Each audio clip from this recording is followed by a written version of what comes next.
เคเนาะสบายดีพี่น้องเนาะมื้อนี้ก็ข้อยเองก็อยู่เมืองซานไสเนาะ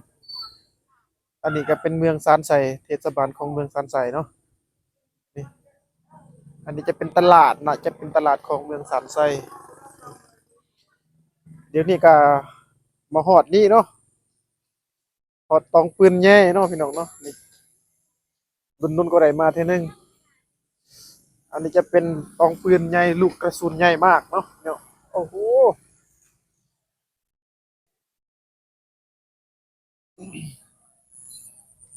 ดิบ่ฮู้ว่าเขาไปไหนนี่ได้บ่เนาะอือโคตรใหญ่เลย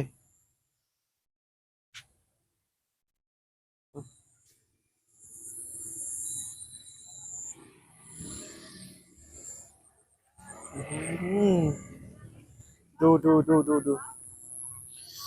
อันนี้จะเป็นสมัยตะกี้เนาะแบบเขาฮิตอันนั้นเป็นลูกเป็นนี้ยังไว้ลูกเดียวนี่เบิดเลยนี่เนาะนี่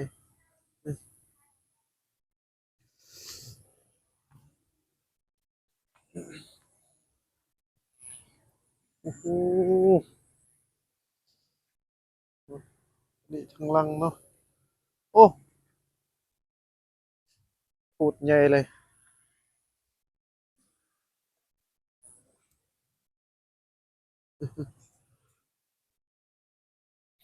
บุว่าเขาเห็ดเข้าเขาเลยเนาะมันจะเป็นทางหลังโอ้โหโคตรใหญ่เลย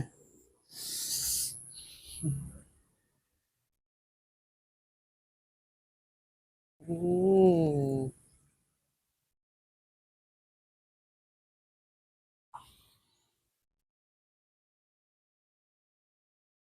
ว้าว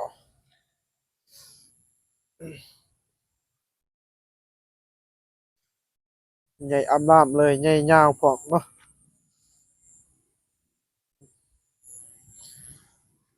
คันผู้ใดไปเมืองสานไซแหละบ่ได้ถ่ายรูปอยู่นี่แสดงว่าไปบ่ฮอดจักเทื่อเนาะพี่น้องเนาะ ทำผู้ได้แหละไปสันใจมีหูปอยู่นี่นี่ถือว่าโอ้ยเนาะพี่น้องแสดงว่าไปหอดจอดทึ่งว่าสันซะเนาะ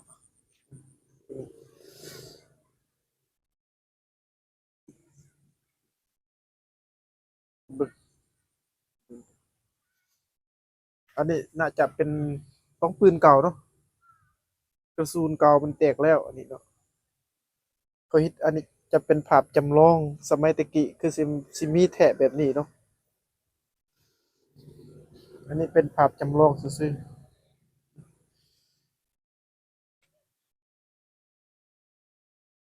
ๆว้าวประมาณนี้เนาะอืมเบึงเบึงเป็นตาญาติเนาะแต่มันยังบ่แตกก็เป็นตาญาติแท้เนาะพี่น้องเนาะ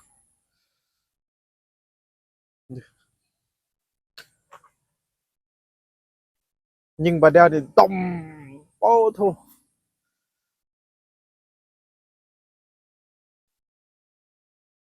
นี่เออ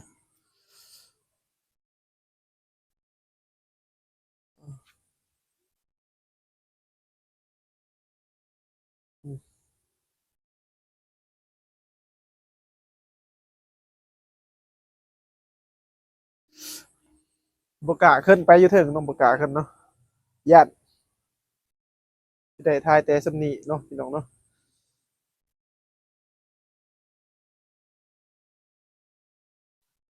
โคตรใหญ่เลย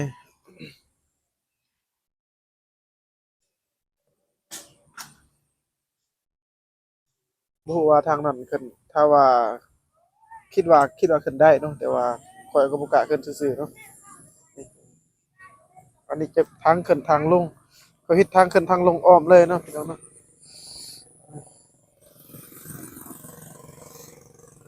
รถอยู่พุ่นเนาะโอ้จอดรถอยู่พุ่น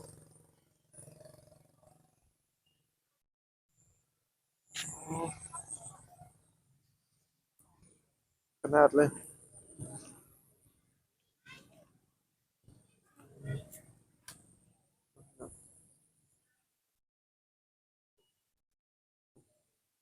โอเคเนาะ ก็ได้แวะถ่ายคลิปหน่อยหนึงให้ท่านผู้ชมเบิ่งเนาะสำหรับเมืองสานไซ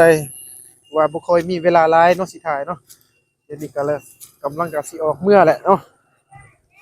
มาเลินน้ำพี่น้ำน้องแล้วก็มาแวะถ่ายรูปถ่ายหางน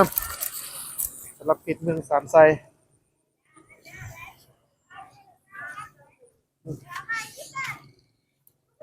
อันนี้จะเป็นหน้าตลาดลูกปืนใหญ่อันนี้ก็จะเป็นหน้าตลาดเลยเนาะหน้าตลาดเมืองสานไซมันมีคนขายมักตอกมักแตงเขตนี้ค่อนข้างอ่ามักไม้มักตอกหลายเนาะสาลีมักแตงบ่จังซี่